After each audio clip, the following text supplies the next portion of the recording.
Well, Finland, is next to Russia, which they went through several wars with Russia to win their independence.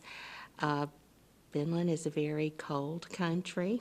It can get dark at night, 24 hours year-round. Um, so the people that come from there tend to be very hardy people, and they like to fish in the timber industry, and so that fit in with those who ended up coming to South Mississippi. It looks as though they came here in the early 1900s. I think Gideon Lane, who was the manager of the Finnish Gulf Coast Land Company, came here in 1899, and then these other two gentlemen followed in 1901. They put together this pamphlet that gave an overview of the area, the temperatures, the weather, the cattle that could be raised here, the vegetables, fruits, whatnot, and also about the fishing. And then what I really love is the little map at the back of the pamphlet that shows the Mississippi Gulf Coast and the area that they were wanting for the Finns to colonize. And that was called Swartout, Mississippi, which is now called Pecan area. I put this on one of the Finnish Facebook pages a couple of years ago, and it seems like there were other pamphlets that were similar to this, but in different areas of the country, so I believe they were just trying to entice the Finnish people to these different areas. But majority of them settled up in Michigan and Minnesota and Canada, the weather that they were more used to. And so many other families ended up moving back up north because of the humidity, and they found out how things mildewed here. They didn't like that, so. Well, my mother's parents, their names were Koskela, and there are several Koskelas still around in the area. My dad's mother was born here, but her parents came from Finland, and her maiden name was Laakso. The Watches is another family that's still here, Koskis, I know Saxes, Mackies. So there's, yeah. Well, I know my mother's name was Toini, T-O-I-N-I, and her twin sister's name, although they call her Tiny, in Finnish it would be Tuni, and it's T-H-Y-N-E. But, so many of the Finnish names are kind of difficult for Americans to pronounce, so I think they strayed away from those. Well, the most popular would be the Finnish sweetbread, the pulla, which I know I'm not saying in a more Finnish accent, but yeah, P-U-L-L-A. But everybody loved their Finnish sweetbread.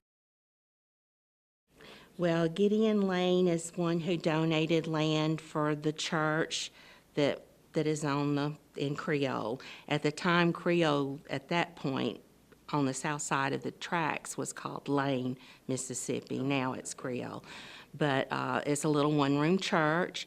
The pews that are there were handmade by the members.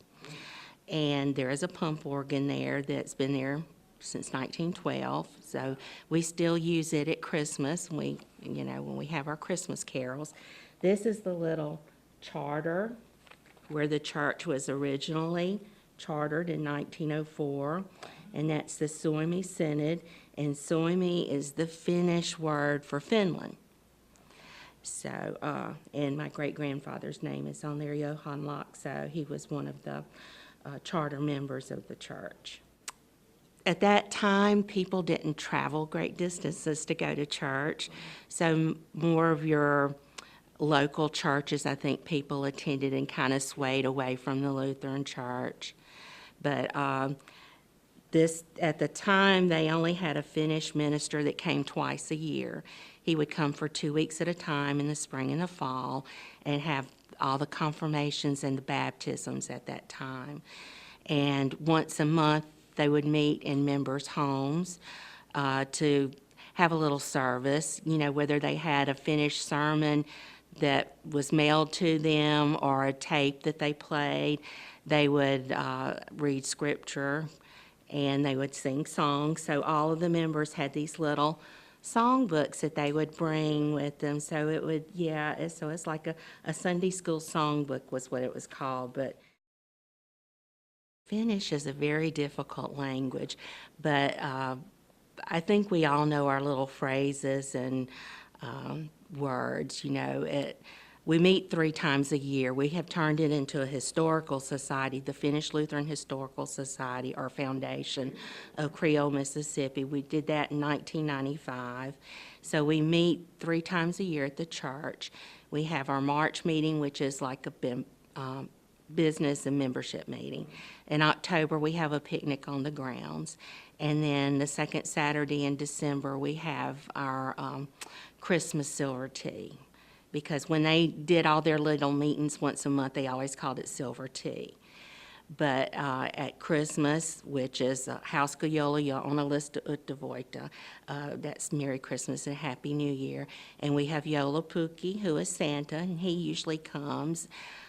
We light luminaries and place them on the graves, which is a tradition they do in Finland, usually on Christmas Eve to remember their loved ones, but we do that during our meetings. There's a graveyard next to the church. That's kind of a little picture with the luminaries leading up to the church. And so, yeah, the cemetery is really pretty when it's lit up with the luminaries at night. But I know a couple of weeks ago it was so odd to see our little church pop up on one of the Facebook pages because they had been to our website and saw that. So different people passing through the area, they find out about the church, they want to stop in and see it. So, we're always happy to do that. The Finnish Lutheran Historical Foundation of Creole, Mississippi.